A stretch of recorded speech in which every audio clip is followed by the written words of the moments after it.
Hello and welcome to AdaPulse, the Catalyst funded news channel that's keeping you up to date with everything Cardano. And today I'm not discussing an article because I met up with this dog, Hosky, and we discussed a whole host of subjects, including how he feels about MPOs, should Charles Hoskinson be shilling NFT projects and the whole right-click fiasco, Hosky's role in the Catalyst circle and how that's progressing, and we dive into some of his future plans that are just being announced today, including some exclusive to AdaPulse content regarding the rug pull. So if you're farming Hosky through rug pulls, you need to stay for that, but do wait till the end because there's a big announcement. There's some big news coming in at the end. So with that, do remember to click the like button, hit subscribe and hit the bell button for the notifications, and do share far and wide. We want to really push this one out as far as possible. And I'm Josh from ATM Staple, your presenter for today's. And Hosky, tell us what you're doing here. Hi, everybody. This is Hosky, and I'm here with AdaPulse for an interview. Let's get cracking.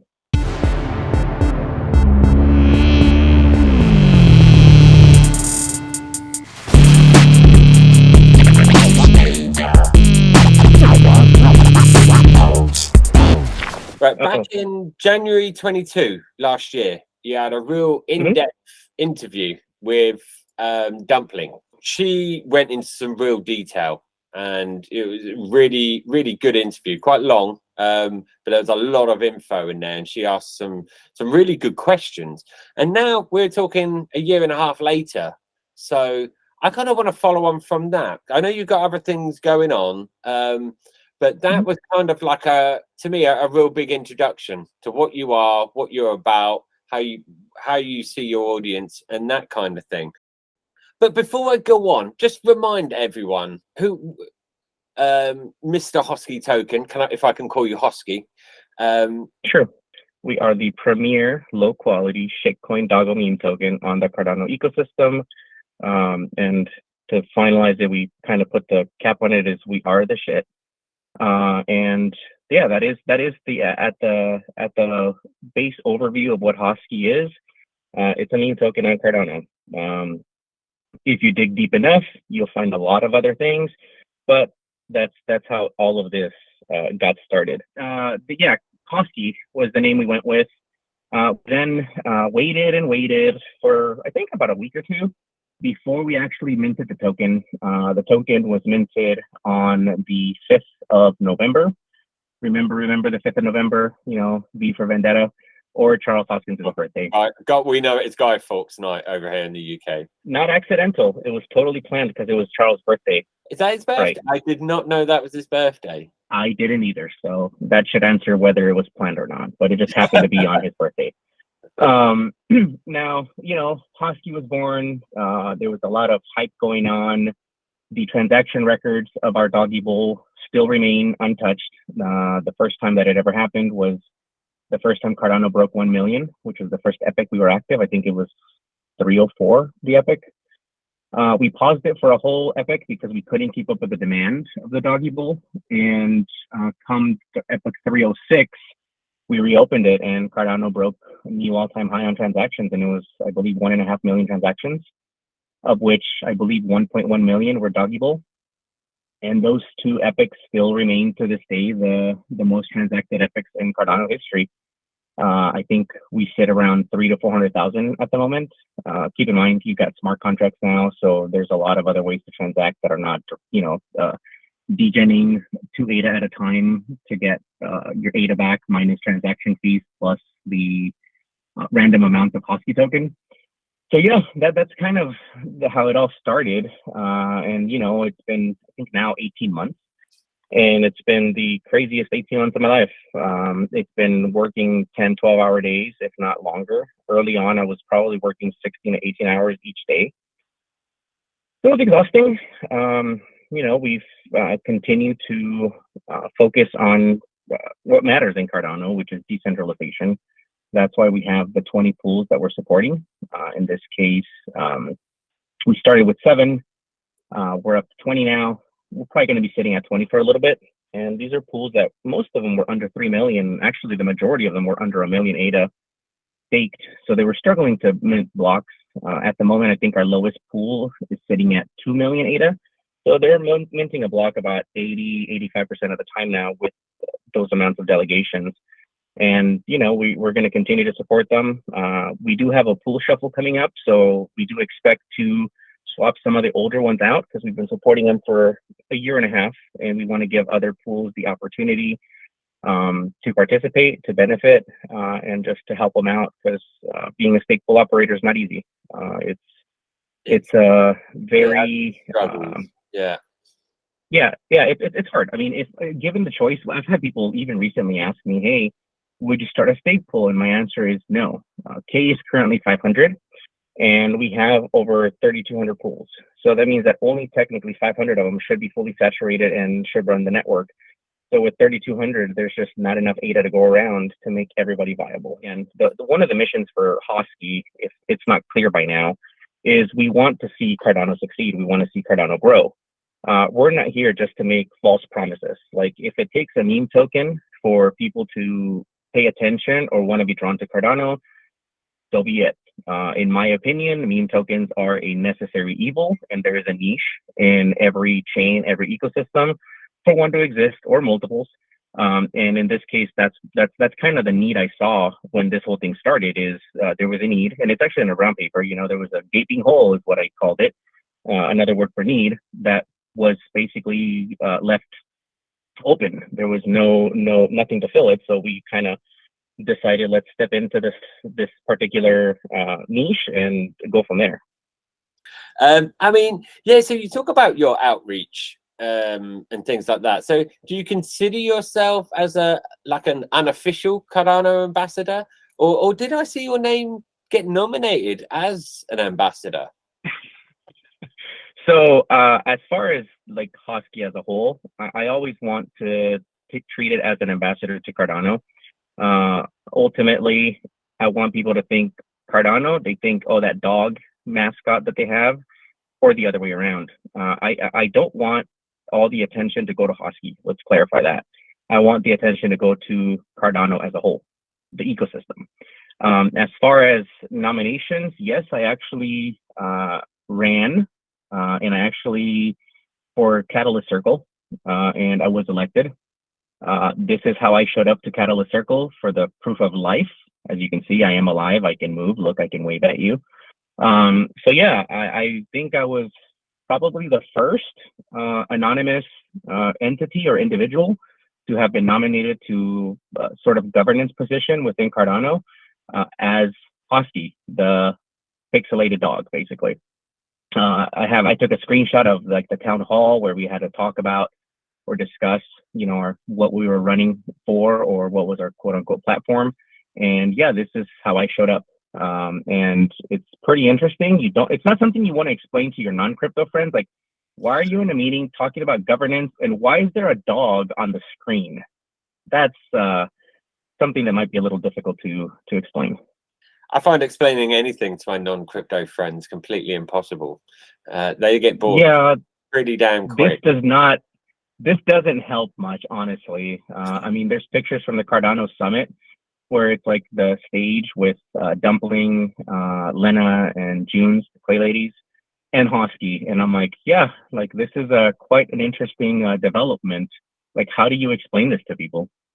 I'm going to make a lot of references to Dumpling's video because, like I said, it was quite long, and you said quite a lot of things. Yeah. And I think a lot of things have changed since then. And later we'll get into sort of maybe more sort of serious stuff. One thing you said is you didn't own a rug, so therefore you could not do a rug pull. Have you bought, or has anyone bought for you a rug? So no, not yet.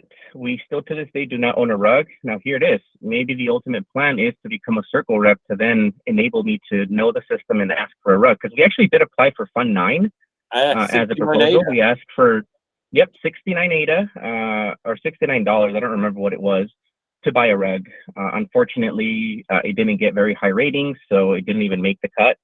So to this day, we're still on the hunt for a rug. You're rugless. Now, to clarify, I got to clarify here. We have never promised a rug. Okay, so let's get that out of the way. The community has begged us for a rug. So there's a difference there. Yeah, it was in the Dumpling video as well. You said it then. Yeah, Going back to your interview with Dumpling again, in a discussion about MPOs. Now, you definitely name dropped a few MPOs that I think you didn't seem happy with. Now, how's your relationship changed with those MPOs?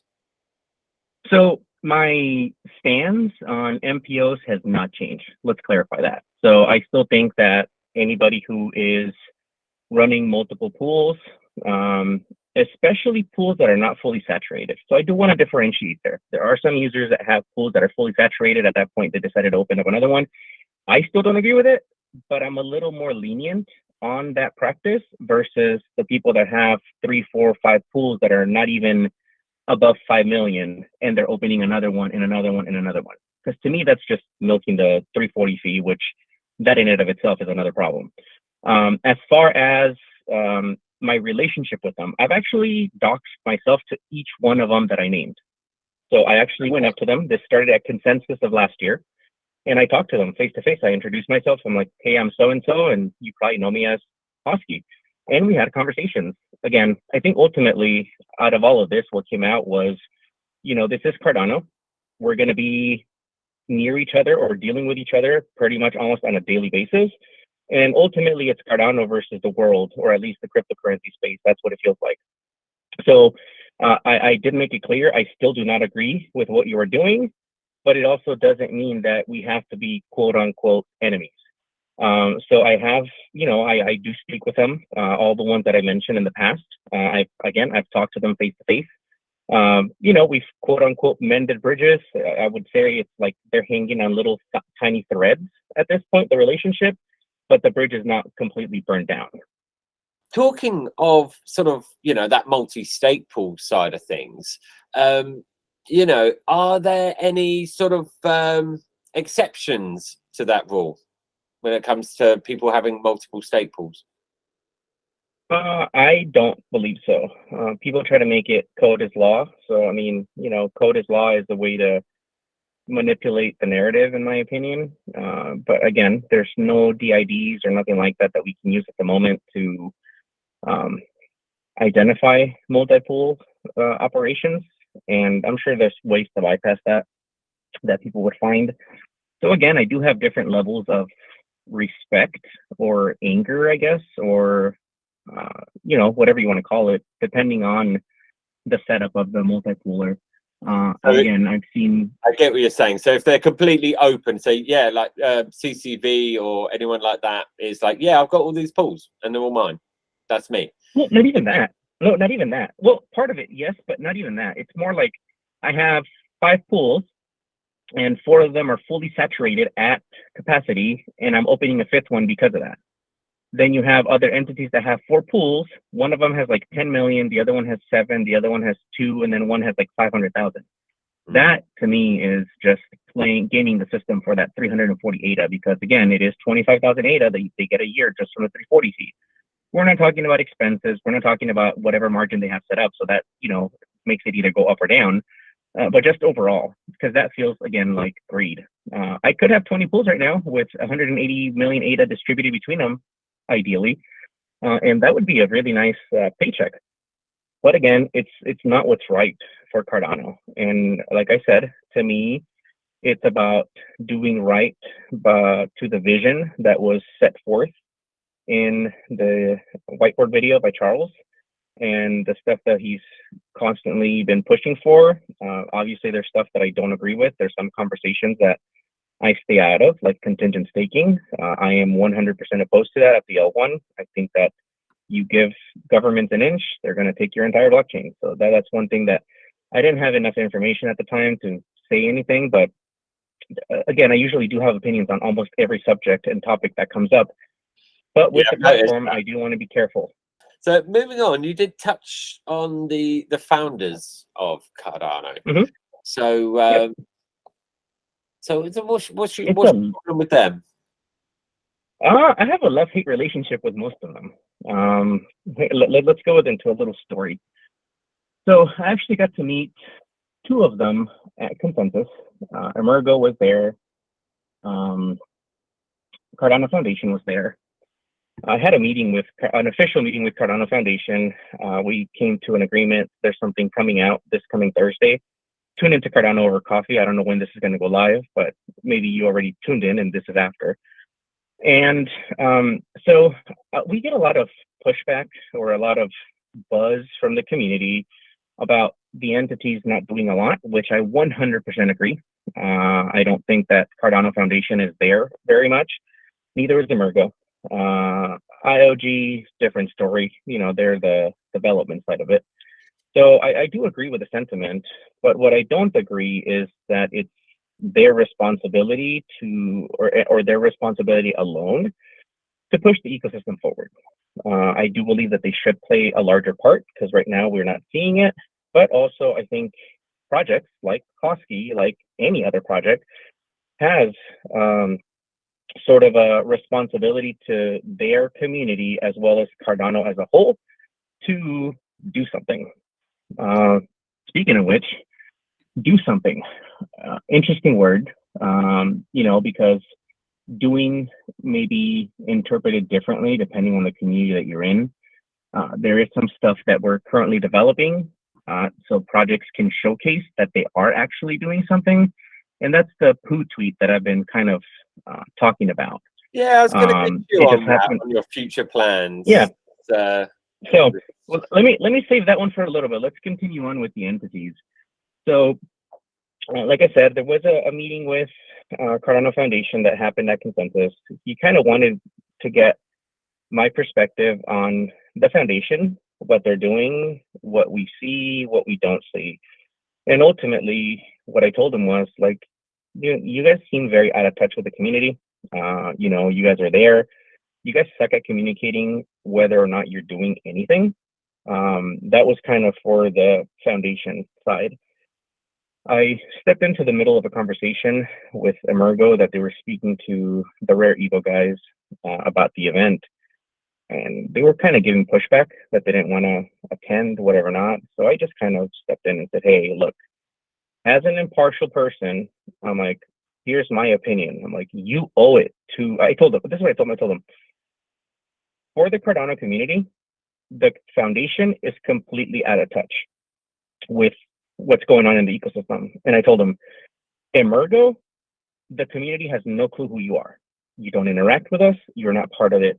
You don't do anything. And I told them, and this is, I'm preaching to myself in this case, because this is something that came to me a couple of months back, is I owe it to my community to be at non-Cardano events, to bring new users, to draw more people in. I owe that to Cardano, is my view of it. And I told that to Emergo.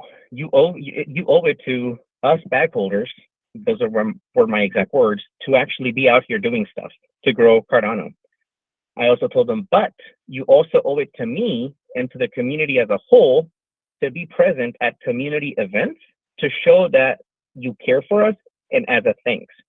And again, this is something that I had to wrestle with myself a few months back, is I've decided that I'm going to be at Cardano events like Rare Evo, like CNFTCon, because I owe it to the community that has supported us to this day. That's the reason I'm going to be there. We're going to be there to give you crap, like literally garbage. Top sockets that'll fall off of your phone in a week, or plushies that look like mice instead of Hoskies, or whatever. That is us being there for the community that has supported us. But more important on top of that is we are going to be attending a lot more events that are not Cardano because we want to bring new users into Cardano. And that also we owe to our community. Exactly, onboarding new users. Hoskinson's been getting quite a bit of flack for this for some reason. What's your feelings on whether Charles should be pumping NFT projects? It's very simple. If your project cannot do its own marketing, what are you doing? Like, just quit. It is not Cardano Foundation, Emergo, IOG, or Charles' responsibility to promote any one project. You want decentralization? Decentralization means you pick up a shovel and you do the work yourself.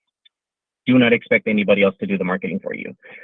So to all the projects that are complaining about the lack of pump my bags from the founding entities, I just think that speaks volumes about the project itself more than the chain. We are decentralized. That means you are responsible for your project. As far as also, I think one of the things he's gotten a lot of slack for is the right-click save of NFTs. And I feel like NFT projects are just trying to do pump and dumps instead of building an actual brand. So here's some secrets. I don't want Hosky to be known for a token. I don't want Hosky to be known for an NFT. I want it to be known as a brand. We had a little backlash from the community a few months back because Book.io minted one of their free EPUB books that are open domain, and they put Hosky faces on it. And the Hosky community is like, did you know about this? And I'm like, no, not really. I mean, I saw them minted like 6 months before, but I didn't know that they were going to sell them. And they're like, well, you should be outreached for this, blah, blah, blah, blah, blah. And I said, listen, I actually had to get serious on Discord, which Discord, you'll never find a lot of serious things. That's where we kind of just have fun. I can be a little more serious on Twitter. And I was like, listen, guys, we're working on building a brand here. Other projects using our image should actually be seen as a good thing. It just shows that there is adoption of your brand. But you also have to know that you have to allow others to use your brand. That is actually showing that you're growing. That's showing that you've made an impact to where other projects want to use you. That, again, my goal here is a brand. I don't want Hosky to be known as an NFT. I don't want it to be known as a token. Yes, those are part of the ecosystem. Those are part of what we have. But Hosky, I'm hoping to elevate it beyond that. And again, that's just my take on this. Like, it's showing me that other people want to use us. Where there's a mask for the drippies, has Hosky. We've been using flat Mars. We've been using, like, there's been at least 24 projects that have incorporated some sort of trait as a tribute to Hosky, which to me, that is huge. This is not financial advice. If you, okay, let's just make this clear. If you're taking financial advice from a dude with a dog head and a random guy in his house, you've got issues. Like, this is not where you get financial advice. You go talk to professionals, not idiots on the internet.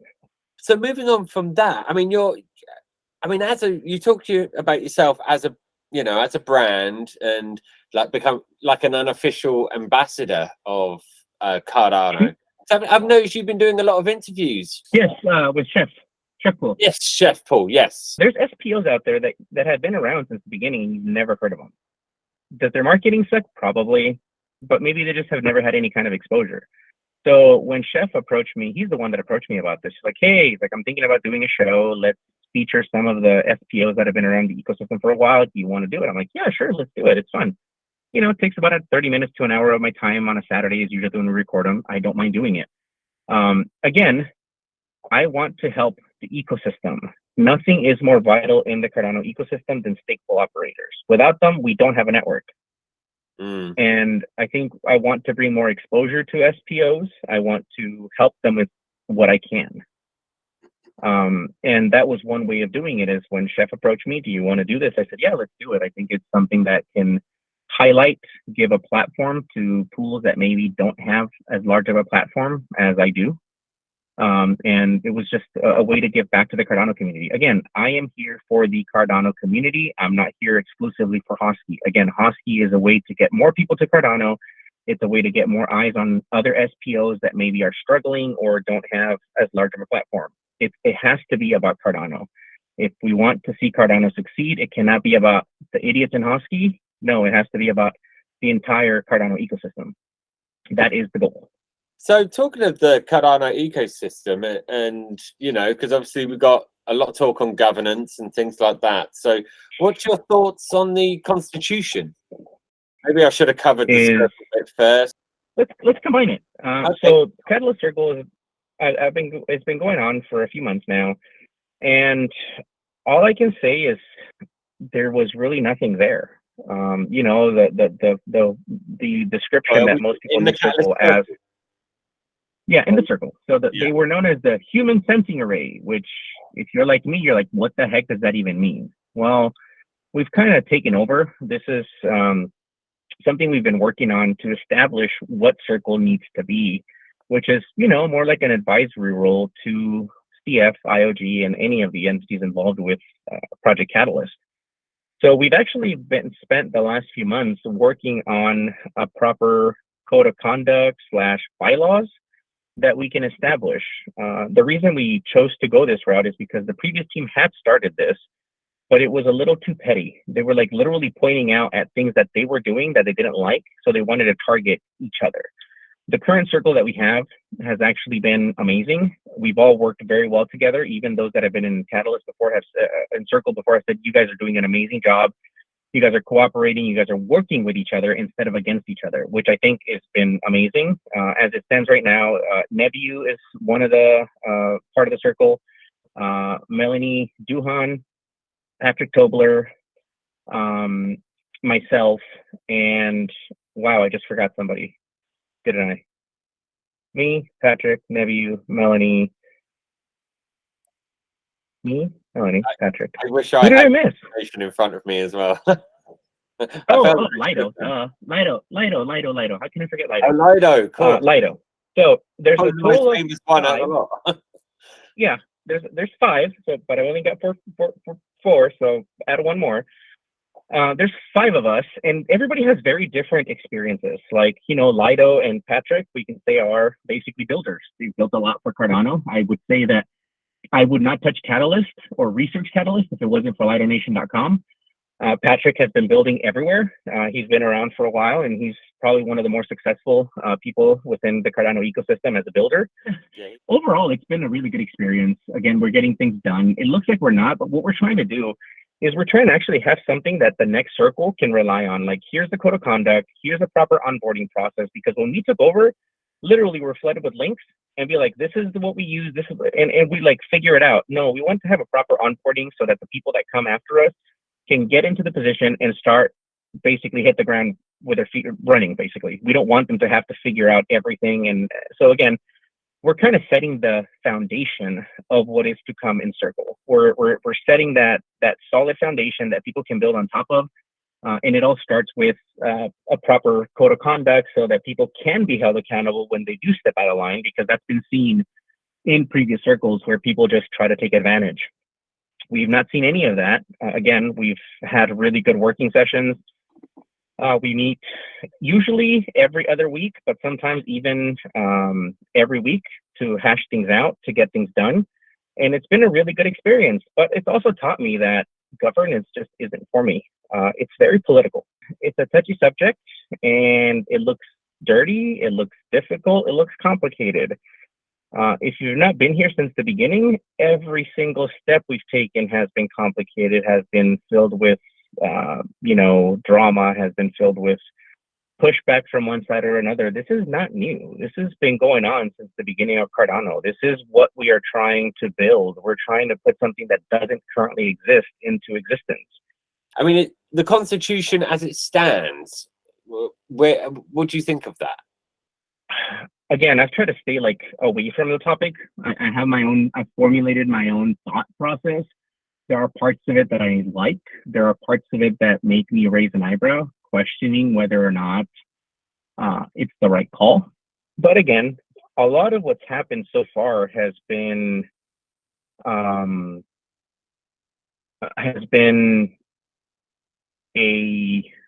it's not set in stone yet. No. So if there's something that you do not like, something that you don't agree, instead of taking a crypto Twitter to yell and call it a scam, a rug, centralization, whatever you want to call it, participate. It really is that simple. We are in the stages of building a new form of governance. And it's so early on that everybody can have a voice. So you basically have the ability to make changes. Like, I think there was an exercise put out where I think it was Rick or somebody else put out a Google Doc and said, hey, you write it. If there's something you don't like, cross it out and replace it with something else. And a lot of people were pissed about it, but they had access to the document. They could have made the changes that they didn't agree with, but they didn't. So again, actions do speak louder than words. It's quite a wordy document. It is, and it takes time. It takes time to read it. And again, it's easier to just take to Twitter and make a scene to get engagement than it is to actually dive into the document and edit it according to what you think should be the case. Just a quick, answer on the contingent staking. How do you feel about that? At the layer one, no. at a layer 2 or DApp level, go for it. That's how some entities can comply, or some businesses can comply with their local regulations. But at the layer 1, that is a big no-no. Never, again, don't ever give the government an inch. We gave them an inch after 9/11, and now we have to take our shoes off every time we go through TSA permanently. So again, it's really something that I am completely against and I disagree with. Contingent staking, okay, you want that, that's fine, but add it elsewhere, not at the layer 1. I think that's a sentiment I've heard a lot, actually. So yeah, probably is. I mean, we want crypto adoption. We're going to have to comply with regulation. That's inevitable. Absolutely, and that was written in the white paper. That needs to be right. That needs to be done, not at the layer 1. The layer 1 needs to remain neutral. All transactions need to be allowed. It is not something that I believe should ever be added to it, because it'll then be taken advantage of. I'm trying to think of what to ask you next. I want to talk about Vegas a little bit, because I knew Vegas from the beginning. So as soon as like Shelley launched and all the Twitter accounts sprung up and everyone started talking, and Vegas was one of the very first people that I was chatting with, and I loved him back then. He was a very angry man. I don't know if you ever saw him like that. He still is. Not publicly, though. Right. So here's the thing, though. It's funny. He'll admit to this. He struggles with like identifying sarcasm. So he takes everything at face value. That's not a good thing on Twitter. That'll get you in trouble. I've actually had to ban him from Twitter for like extended periods of time, because he was just like, he got angry, or one of our like trolls that we see every day got to him. So yeah, the angry man is still there. It's just a matter of, trying to manage him. He's something else. He's a very smart guy. I love him to death. He's become a very close friend since the inception of all this. Love his family, and I love all your families. It's been a pleasure to work with him, honestly. So I want to talk about some of your future plans. So P.O.O, that since we're talking about this, what it actually stands for is proof of onboarding. The P.O.O acronym is a complete coincidence. I just thought about the name, and then I realized, hey, it actually means, it was totally like accidental, again, like many things Hosky. And it just happened to be P.O.O. I'm like, oh, it's on brand. Perfect. It was meant to be. Proof of onboarding came before P.O.O. Like that, what came first, chicken or the egg? Proof of onboarding came out first, and it just happened to be P.O.O. Again, add another one to the many coincidences that have happened. So proof of onboarding, what is it? So at events, starting at CNFTCon for the Cardano community, then NFT NYC, and Consensus, we've been passing out seed phrases, just little postcards that have a Hosky, details with a seed phrase on the back that you can use it to claim, or you gives you access to a wallet that has a random amount of Hosky token that you can use. So we're using it to like outreach. So we're using it to outreach, to people, but we have to preload these. So we already burn 1.5 ADA plus the amount of Hosky every time. So I put out a call for a wallet that would want to implement an ability to just scan a QR code. So I still wanted to do the seed phrase, but I wanted it to be a QR code instead, just to make it easier for people to, be onboarded. And a couple teams stepped up. It's actually a collaboration between 3 teams. BuffyBot, Adam Dean, you know who he is. If you don't, then you've probably not been on Cardano long enough. I'll have a little Vesper Wallet. Go up, don't worry. Yep. Yeah, Vesper Wallet, who actually, after now been using it for about over a week, has the best mobile UI in my opinion, which is amazing because again, we're trying to make onboarding easy, and I think that a clean, slick UI is definitely an advantage. And of all the 13 being Hosky, who would have thought? And the tool is currently in development. We are expecting to test run it for Bitcoin Miami, and it's a very simple process. It's 2 codes, so you can literally print any media that you want to hand to people, and one of the codes is just the QR code to download Vesper Wallet, right? Because people need to download a wallet to be onboarded onto Cardano. So Vesper is the one that we are working with. So they're the ones that'll be featured on all of our handouts or postcards, whatever you want to call it. And then there's a second code that's unique, and you have to basically print them individually and find a way to get them onto the cards. For me, just mailing labels, easiest way to do it. And then you scan that code. It triggers an airdrop to your wallet. So no longer are we giving out seed phrases. We are now walking you through the process of creating your own wallet, your own seed through Vesper. So it's a little more secure. There's no risk of people continuing to use the seed that we gave them, and then we have now access to their funds, because that's not a good thing. So not only that, but because it's unique codes, you'll be able to track how many people are being onboarded. So you can actually see how many new wallets were created because of your quote unquote outreach campaign. So we want to give, what was that? Hence the name. Proof of onboarding. Yeah, proof of onboarding. You can prove that you onboarded a new user because they created a new wallet and they claimed the token. Now, obviously, all the costs are going to be on the projects. Yeah, P.O.O. That you just got soiled on. P.O.O. That's a good unit of measurement. How much P.O.O. do you get? Exactly. So now we are putting the balls in the project's court. You want to show that you're doing something for Cardano in real life, then use this. We are planning to making it open source. We should have an MVP by Bitcoin Miami that we are going to run test and pass out cards to Bitcoin Maxis. So we're going to P.O.O. on Bitcoin Maxis and see how that works. This is just kind of our trial run. I know Adam Dean plans to use it for his West Coast tour that he's doing for CNFT Las Vegas. Or NFT Las Vegas now. They did drop the C. Shout out for that. I know. I've been bugging them. I've been bugging the entire ecosystem to just drop the dang C, because they think that it makes them unique. And honestly, the C just makes you great value, which is the generic brand in Walmart in the US.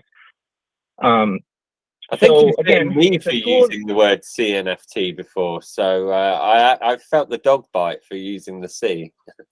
Yeah. I think I've yelled at anybody who uses it. Like, honestly, like on their tweets, I'm like, listen, guys, you're literally just putting yourself in a corner. Don't do that. You want to reach the broader market, then go with NFT, because they are all NFTs.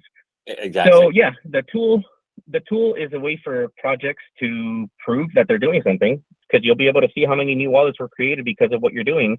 Here's the issue, though. This is something you have to do in real life, so it does require you to, spend money. And like I've said, it's not about growing Hosky. That is not the ultimate goal. The ultimate goal is to grow Cardano. If Cardano grows, naturally, Hosky will grow. So that's been the vision. That's what we've been focusing on. That's our next step forward, is bring new users in that maybe don't even know about Cardano. Let's meet them where they're at, not expect them to show up to our doorstep. We're going to go knocking, and we're going to go hand them a pile of poo. That's all everyone wants on their doorsteps, just a steaming pile of poo.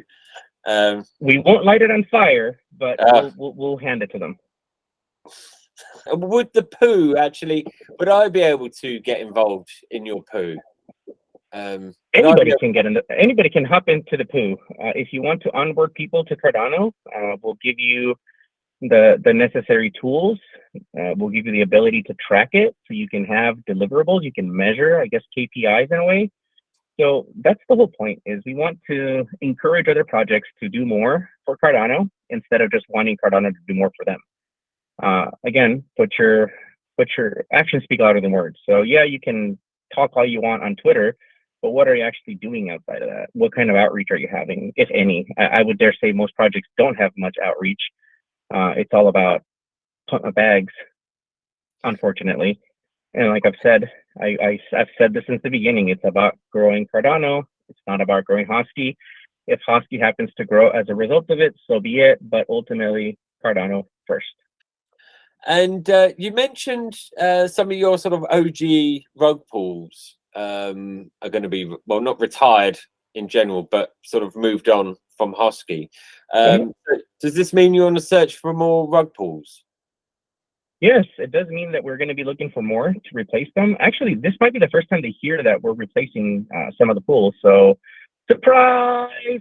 But it's something that we planned to have it as a rotation. They've been there for like almost 18 months.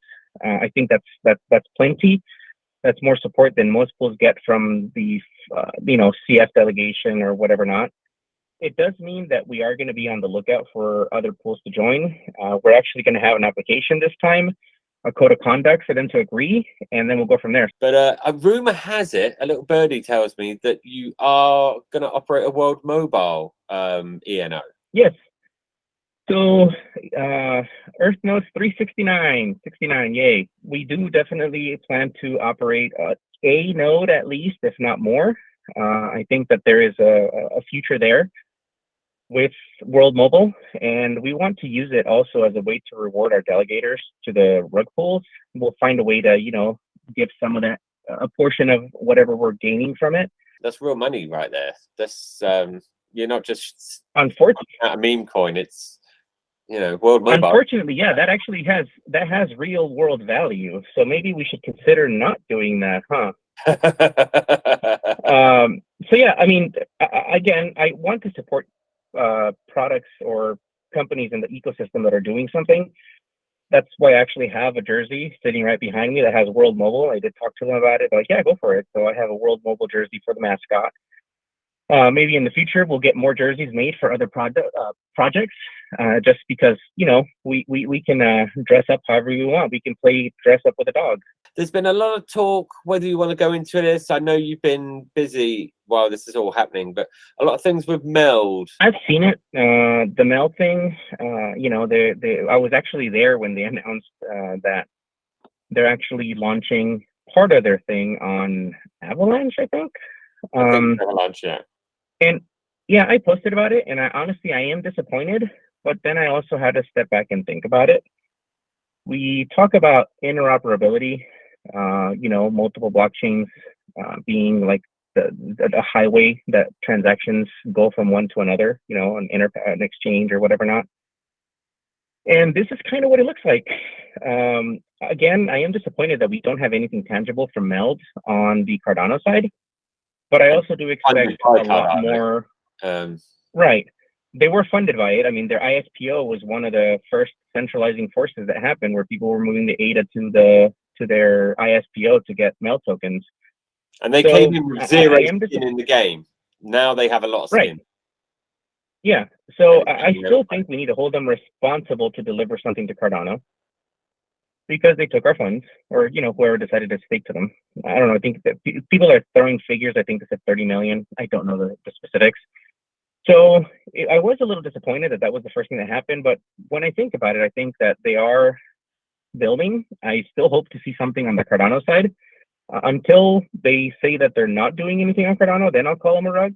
At least they rug the Cardano ecosystem. But again, interoperability means multiple chains. Book.io is doing it. I know that WMT, World Mobile, is also doing it with Cosmos. They're using the Cosmos SDK. So that is what interoperability looks like. And that got zero kickback, it seemed. Right. World Mobile moving to, being on Cosmos. That got nothing. Everyone was... Right. So yeah, I mean, people got to understand that a lot of us talk about interoperability and preach it, but we don't really. Once we actually see something that is using that, then we couldn't get defensive. We get defensive. So I was disappointed. I obviously tweeted a facepalm, I think, when I announced that that's what I heard at the City AM event. And but after a while, I started thinking about it. I'm like, so I guess this is what multi-chain looks like. Again, Book.io is doing it. They're doing a great job, I think, with being on Algorand, Cardano, Polygon, I believe. And I might have missed another one. So it's part of the future. And I think in the future, whatever product makes you not think about the blockchain will succeed. Right now, I don't know how my banks handle my money. I don't know what software database they keep the records on. I just know that if I go to the bank and I put my card in at the ATM, I can get money out. Or ATM stake pool or the automated teller machine? No. The ATM teller machine, not your pool. Nice show, though. That's a good plug right there. The projects that blockchain is not at the forefront will succeed, because ultimately the customers only care about the product, the final product, not how it's happening. So if we want consumer end or consumer facing applications have to be so easy to use that the blockchain, the pipes per se aren't visible. You don't have to learn about them. It just works. That's the one thing I loved about Book.io. I got one of their little cards to claim book. I went to the website. I created an account. I got the code. Now I have a book. Guess what? It's on Algorand. That's actually the first time I've ever created a wallet on Algorand. I had no clue that's what I was doing. I just have a book that I can read, and it belongs to me. That's the awesome. back end doesn't matter. Yeah, I mean, even Cardano NFTs, they're interoperable still. Because you think of like when I put my kids' pictures on, as NFTs, I'm using Arweave, which is, a separate chain. Or if you're using IPFS, it's a separate chain, and they're working together. Yeah. So, you meaning to tell me that the NFTs we bought aren't even on chain, and it's just a link that points to an NFT in a different database? Hate to break it. Don't tell that to the NFT. Don't tell that to the NFT degens. They'll get offended. Okay, so I'm making a big fanfare out of this. So Hosky, tell us, what is the big exciting news? We're actually working with Cardano Foundation and the United Nations to bring in their charity pool into the rug pools. Currently, the pool has a 99% margin, meaning all the ADA that you're staking there, all your rewards, are going to help refugees. So what we're going to do is we're going to bring it into the rug pools, and it's going to be an ADA-only stake pool. And we're going to basically double the amount of Hosky that you can normally earn because you're not getting your ADA rewards, as a way to hopefully motivate more people into participating in that particular pool to trade their ADA for worthless Hosky, which makes no sense, but believe it or not, there's people that want to do that. Stake to it. Let's see how high we can make it go. Again, we're thinking 2 times the amount of Hosky. It's not official yet. Maybe it's more, maybe it's slightly less. We'll figure something out. But again, we want to give people something worthless for choosing to donate their proceeds, their staking rewards, to help refugees around the world. Well, I think that brings us to the end. You've answered quite a lot of questions, and I don't want to take up too much more of your time. But yeah, thanks for coming on AdaPulse. Wishing you all the best. And thank you. Just want to see more tweets, more P.O.O. We definitely have a lot of that. There's plenty of P.O.O. to go around. There's no shortage of it. And to everybody listening, thanks for tuning in, for wasting your time listening to us talk. Don't forget to delegate to single stake pool operators, because decentralization is what matters. That's a good end note. Thank you. So that's it. I had such great fun chatting to Hosky, so I hope you enjoyed it as much as I did. So do remember to click the like button, hit subscribe, and hit the bell button for the notifications, and share far and wide. We want to reach as many people as possible. But I'm Josh from AdaPulse, your presenter for today, and I'll see you next time. Thank you.